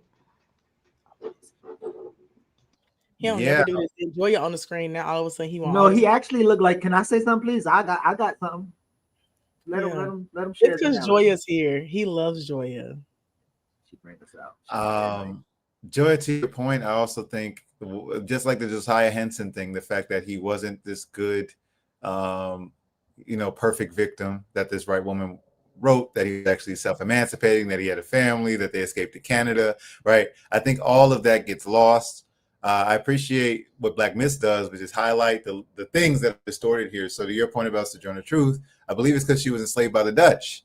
So that, right. Like, so when we do that, when white people rewrite our history, it hides the international nature of the struggle that we always talk about and that we keep dealing with today. So if you know she was enslaved by the Dutch, then you know that's why she speaks the way she does. And then you can remember, oh, that's right. It was all of these European powers conspiring to keep us enslaved. It wasn't just 1619 in the Brits, it's 1526 in the Spaniards. It was all of these things against African people. So yeah, I appreciate you pointing that out on what we miss sometimes with the record.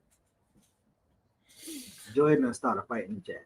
Oh, I had. Oh no! What happened? I can't see the chat. I'm starting to fight too, but yeah, I was gonna say. I Am Manifesto was like, can Tamia act? And I was like, well, can Beyonce act? But then this is all off the Beyonce casting comment. Oh, to our point about liberation theology, about the answers, like the kind of psychological fortitude it takes to stand strong when you're about to die. You know, he said, "Do you find yourself mistaken now?" And his response was, "Not Christ crucified." That's amazing. That's an amazing response. So much of this. I always wonder if like I would respond in the same way to stuff like that, or like if people I know who are like organizers or like radical niggas will respond in the same way. Like if like when you're, they finna cut your neck off, like are you still gonna have the same politics? Are you still gonna uphold those same things? Because I be thinking about wavering sometimes. I don't know, man. But by the 10th hour in jail, I was like, well, shit, what can I say to get up out of here? But I think. Oh, sorry. Go ahead. No, you're good. I think what I was about to say. So one thing, like Nomia was very, very, very, very, very pleased with our event at Morehouse. So our event was selected as a crown forum, which means like students can get participation for showing up. So it was packed the fuck, like people. There was just too many people in there, and our excellent professors made sure that they put the QR code up after they finished talking because people would have clink. But speaking of Amir, why the perfect person to edit such a book? Because so a lot of times I think about like power dynamics, internal orgs, right? Inside orgs versus outside. All of us have an analysis on the power dynamics outside, but when it's time to talk about power inside, it's like we don't know what the fuck we're talking about. And then, but even inside, sometimes when people have power, they utilize power to try to break people and harm people, whatever. And just the thought that they have control over people brings some type of something to them. And it made me think about Mumia. Like, as long as Mumia has been in prison, imagine how many guards being like, do this, and say this, just because they can. But they actually don't have the capacity to break Mumia's spirit, like at all. Like, he's kind of like, man, yeah, sure. I'll go in and the lights get turned off because Mia talk about reason why his eyes fucked up is because they'll turn the lights off so he can't read, and that little bit of light that's in the corner, he'll use that to read. And so again, I'm just thinking about like the spirit that you actually have to have, right? And wherever you call it, even with Nat Turner, like there's people who liberation theology. I don't care what the fuck you believe, but I know what that person believed has that person still relevant today, right? You don't know his mama and the daddy and the kids. You don't know none of people's names. You know Nat Turner name. You know John Brown name.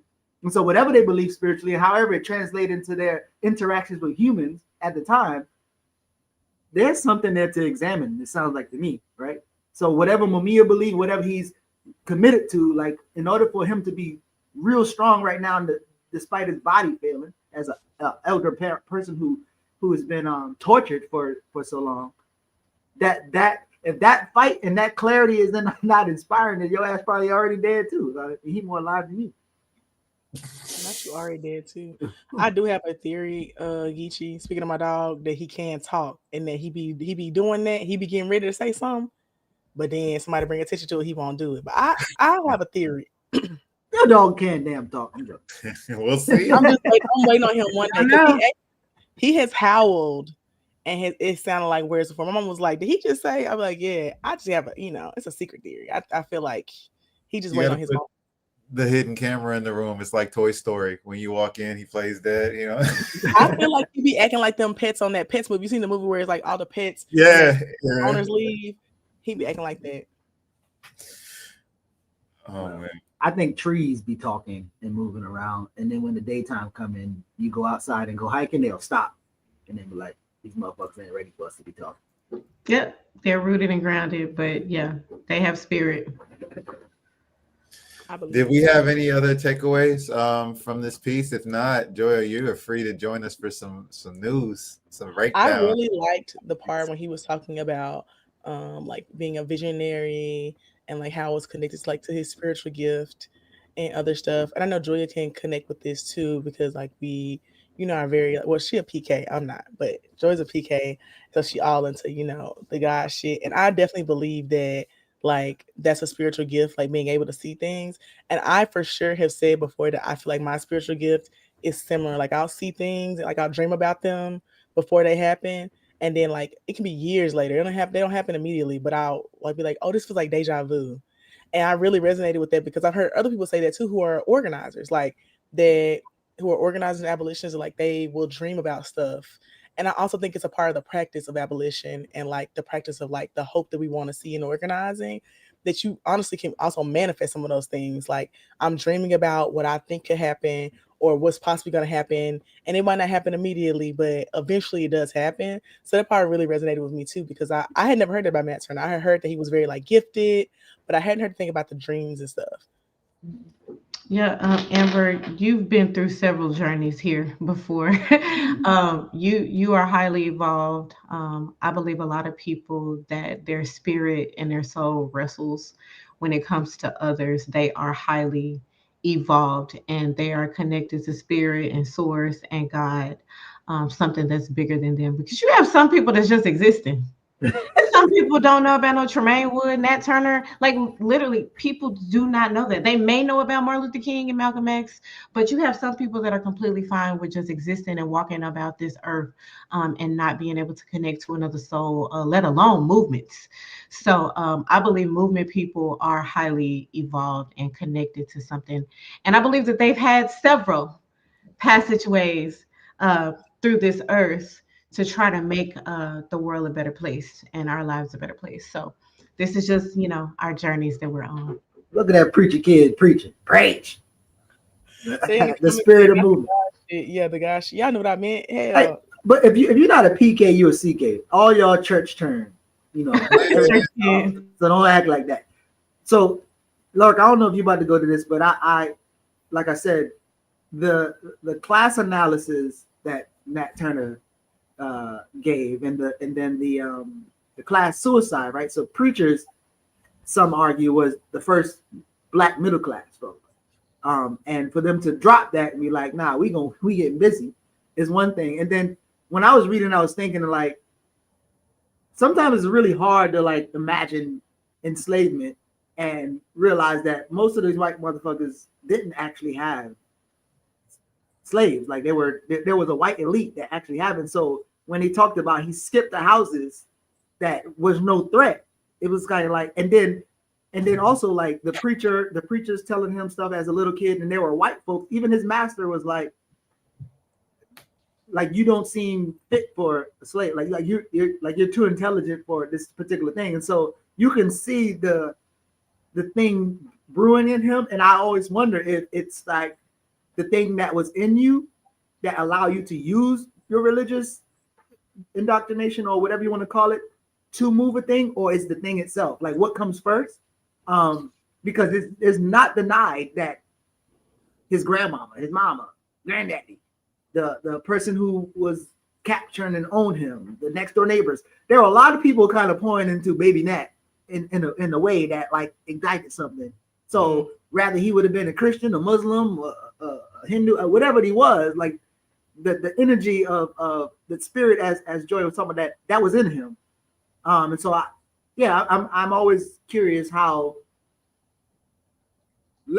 less of about a epistemological argument of how you value truth and where you think it comes from, and more of an ontological argument, like what is the thing that he did, right? It's a lot of big words. I know, but one of them is just more so of like what is measurable. Ontology is what is measurable of unverifiable fact. This book is going to drop because that's gravity. I don't give a fuck about where gravity came from and who sanctioned gravity, but that's the thing that we can't really argue about. And what we can't argue. Say that again. Drop it so we can make sure. What we can't argue about is whatever he believed allowed him to kill European people who were harming African people and advance the struggle and actually concluded into people being free. Because at this point, even with Denmark Vesey, when they caught Denmark Vesey, the white face said, "Who like?" There's outside agitators. There's no way y'all thought about this on your own. Like, who's your leader? It's me, bitch. No. Denmark Vesey says Dessalines. So, and they were like, who? At the time, they were like, who? What? They didn't know. Like, but that's the spirit that's connected to IET as well. So it's like, I just think that conversation is interesting, and I would like for people to focus more on, again, the concrete things that you can talk about and stop like disassociating yourself with a movement because you uncomfortable and you still church hurt. Yeah. Church hurt, but movement hurt is also real too.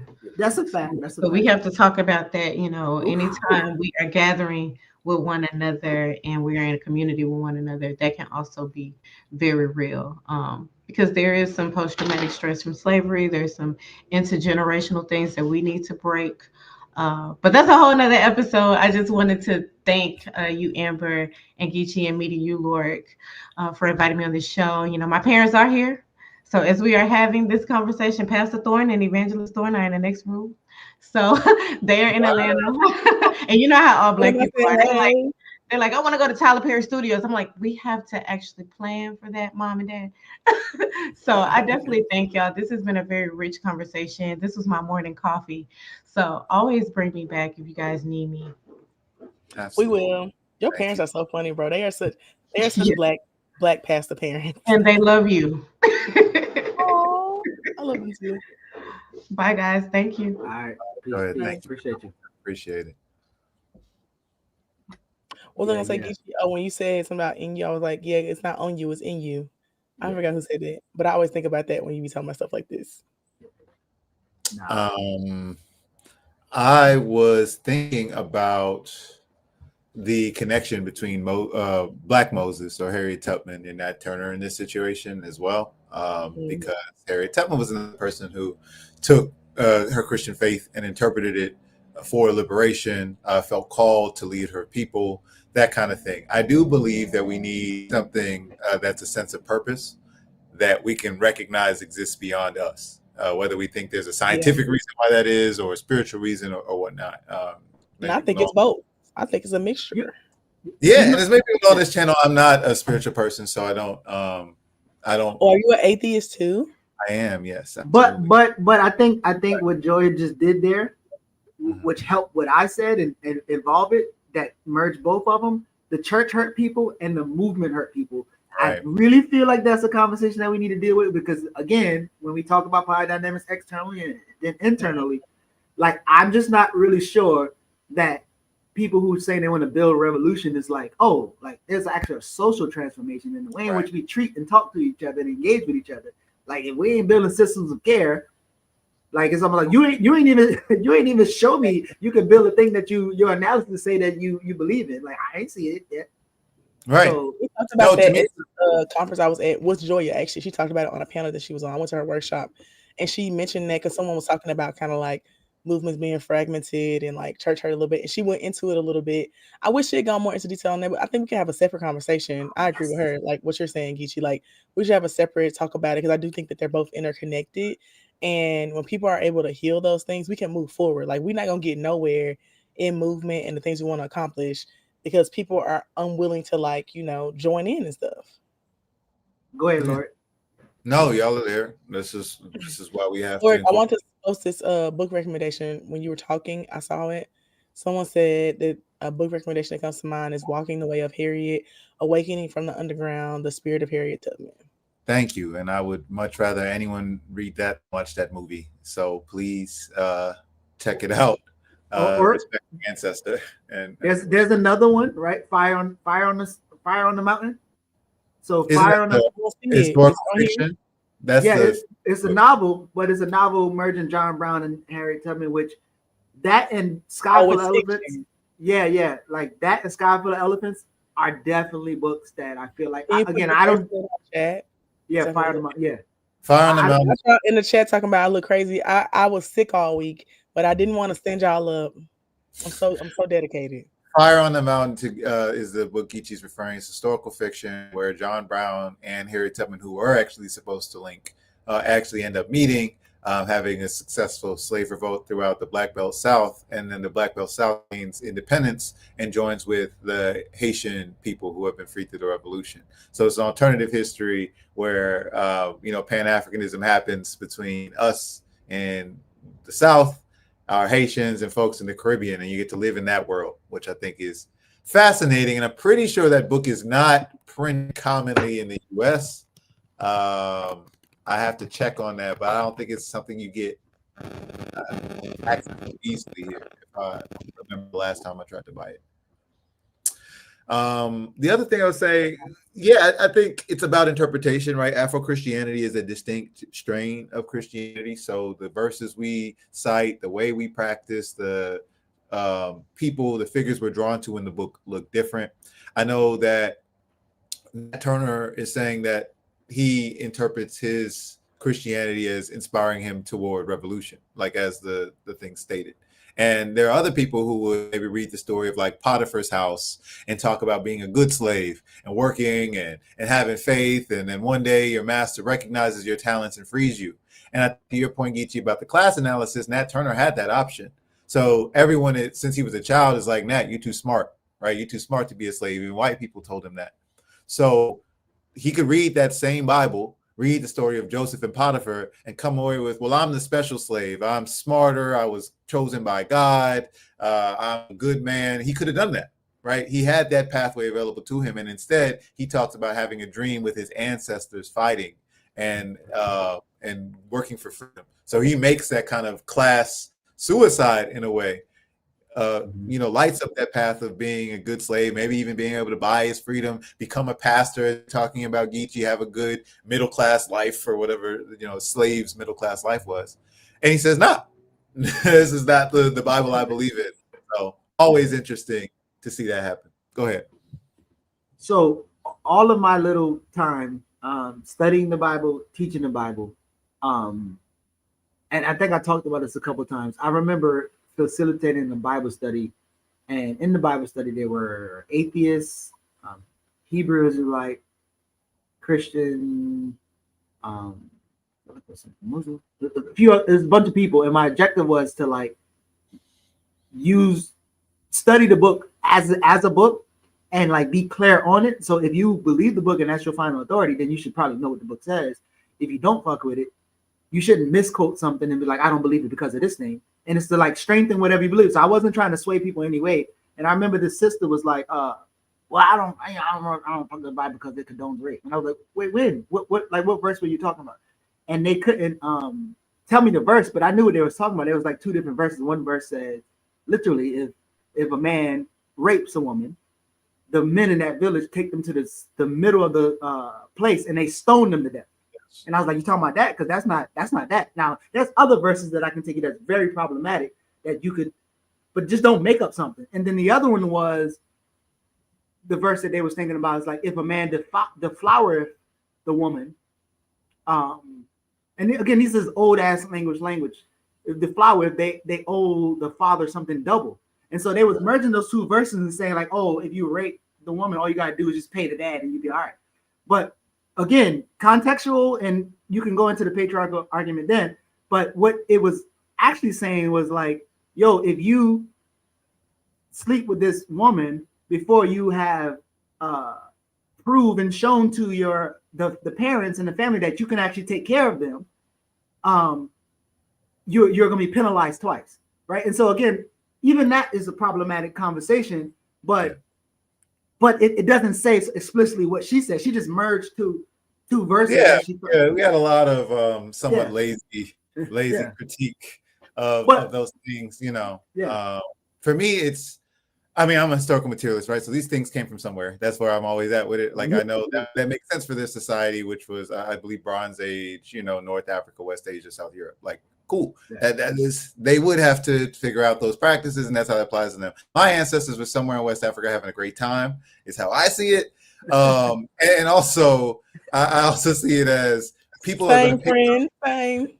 Right. You know, whatever God, goddesses, whatever non-gender binary things they were worshiping, that's what they had. And those weren't the best either, if we look at some of their contradictions. My thing is, Black people, colonized people, we're going to pick up whatever tool we have available to us and try and sharpen it for our conditions for freedom. So to me, we had the Bible. That's pretty much the only book that Turner's even given, you know, so you got to make that shit work. And if you were given the Quran, he would make that shit work. And if he was given the Bhagavad Gita, he'd be making that shit work. And we'd be talking about a different God that he used to interpret for his freedom. But at the end of the day, I see it as people have to break from the colonizer's worldview. You need something to do that, right? Hubert Henry Harrison exists for folks like me, so I can just look at how he did it mentally. For someone like Malcolm in prison, in the depths of prison, he needed Islam. He needed the nation. He needed something like an organization, to the point about movement harm, but also an ideology, like something to center him.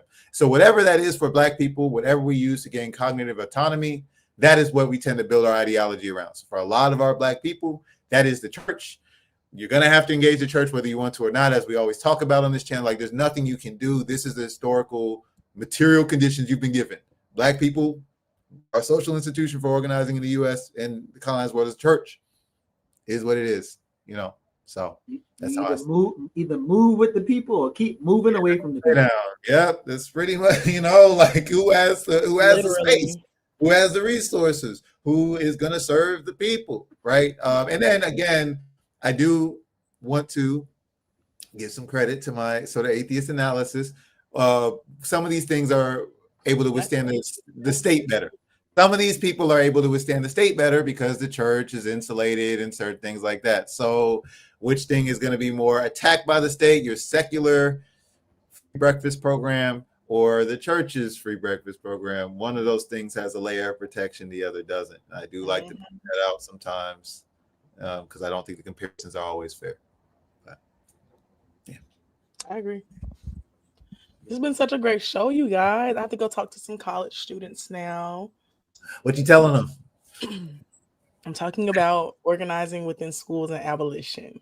Oh, it's a class about. Hold on, I'll pull up the little description because, child, you know me, I don't be paying no fucking. It's about It's African American Studies class about the African American experiences in U.S. public schools from antebellum to present, and they want to talk about the experiences in Memphis, particular about like within Memphis schools, the integration, but they're also doing a project about abolitionist teaching and pedagogy, and wanted to hear me talk about my experience as an organizer in school and a student in Memphis. So you get to talk to the babies? They in college, but yeah. Man, they the babies. Yeah. I love that. It's great. Yeah. What It's you got cool. going on, Gacy? I have this theory that every time I've spoken at Rhodes, someone is telling someone else that I spoke there. This will be my third time speaking at this school in the last 2 months. So somebody is telling people about whatever I'm saying. I don't know what I'm saying that's different because I'm saying the same shit. But someone's telling people about it and they keep hitting me up. So somebody found me on Instagram. This girl was like, I heard about you coming to speak to some other class. Can you come and talk about this? And I was like, yeah. It might be the conditions are ripe, like we were saying about socialism. We say the same thing, but then the conditions change, and it's like, wait, what was Amber talking about again? Hold on, wait a minute. This person might need to come on campus. So let's go. Era asked a question about my thoughts on Bettina Love's work. Can you give me a specific thing? What specific thing about her work would you want to talk about? Like maybe we do this till we free us. I've read that one. That's like kind of abolitionist pedagogy, but we can talk about it if you. Are you talking about by Miriam Kaba? No, I'm trolling. Sorry, Bettina Love. You absolutely right. That is Miriam Kaba. Bettina Love's is we want to do more than survive. That's that. Okay. Similar topic. I'm gonna add it to my list. Yeah. Oh, there's more. She has an abolitionist toolkit. Sorry, lessons in liberation, abolitionist toolkit for educators. We want to do more than survive was the one I saw. Hip hop, Little Sisters Speak, negotiating hip hop identities and politics. So we can talk about those. Okay, I'm gonna review these over the week, Era, because I'll actually be at a training all week next week, so I won't have to do any work. So I'll have like a lot of time to read. So I'm gonna review these, and then I can definitely talk about it because I do have some thoughts about education and abolition. So I'm down. Yeah, no question. Yeah, what I got going on, I'm gonna leave here and go through the conference, get some more of that employee ownership. From Morehouse. I mean, I'm gonna go there a little bit, but then we have the tenants meeting with the seniors at 2. So I'll be getting into some conversation around that. Shout out to them fighting elders, man. We're doing a turkey giveaway as a little organizing method. They said they wanted some turkey, and them whack ass people at Edmonton Capital Group is not fucking with them. They actually are fucking with them, but they're not taking care of them, so we'll take care of seniors. Send it in the chat. I'll donate. Yeah. There's a way that you can get involved and help politicize them. Those are a bunch of our fighting elders. And then so after that Saturday we have a general body meeting where the Atlanta chapter CMB will be getting into some dialogue around what we got going on. I will be taking care of my mental health this week. Had a rough ass week last year. Lord, I mean not last year. Last week. Yeah. So I'm gonna grieve how I grieve and take care of myself, but I'm definitely gonna be locking in with my my tendencies. Cool. How about you, Lord? What you got going on? In Miami, we're doing mutual aid. So check out what's called Freedom Lab Miami. Freedom Lab Miami. Oh, happy birthday, Leah, by the way. Happy birthday. I was just putting in the chat. Leah, it's your birthday. Happy birthday, Leah. Y'all know that song? Nah. Bart Simpson. Remember when Bart Simpson was saying, Lisa, it's your birthday? Oh my God. I wasn't allowed to watch The Simpsons. Let's talk about it. My bad. Happy birthday, Leah. Happy birthday. Chat Remix All-Star, BLM All-Star. So if you go to Charles Hadley Park, someone asked where my people come from in Miami. So Charles Hadley Park, we have a skate rink. Our membership and culture chair, Calvin's been pushing that effort. So we're painting the skate rink. So if you want to come out, Charles Hadley Park, follow Black Men Build Miami, and come paint the skate rink. It's going to be a good time. So you can do some service that way. And of course, we are feeding our people snap cuts. The holidays are about to be rough for our folks. So Freedom Lab Miami, Black Men Build Miami, or the Black Collective. If you look at any of those things in Miami, you can come volunteer. We need people with cars. We need people to stand out and give out food. We also need people to help prepare groceries. So that's what we got going on this weekend. Again, happy birthday, Leah. Check out what we got going on in the program. Check out Dare to Struggle, Dare to Win from earlier this week. Black Miss Podcast was doing great work. Tandy had a broadcast earlier this week, so check out Rootwork. Jacqueline Lukemon, we got Darker Than Blue coming on, and then of course Saturdays with Renee. And I think Jared's doing a live, maybe Saturday Night Live tomorrow, if you got some time for that. So check out all the great work we got going on the platform. Did we finish? Guys. We finished on time. All right, it's Jared and Ancestor Fred Hampton say peace if you're willing to fight for it. Enjoy your Friday. Enjoy your weekend. Yeah. Amber, you taking us out?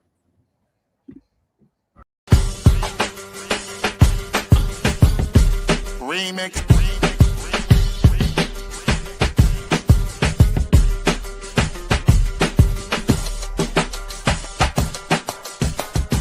Remix. Remix. Remix.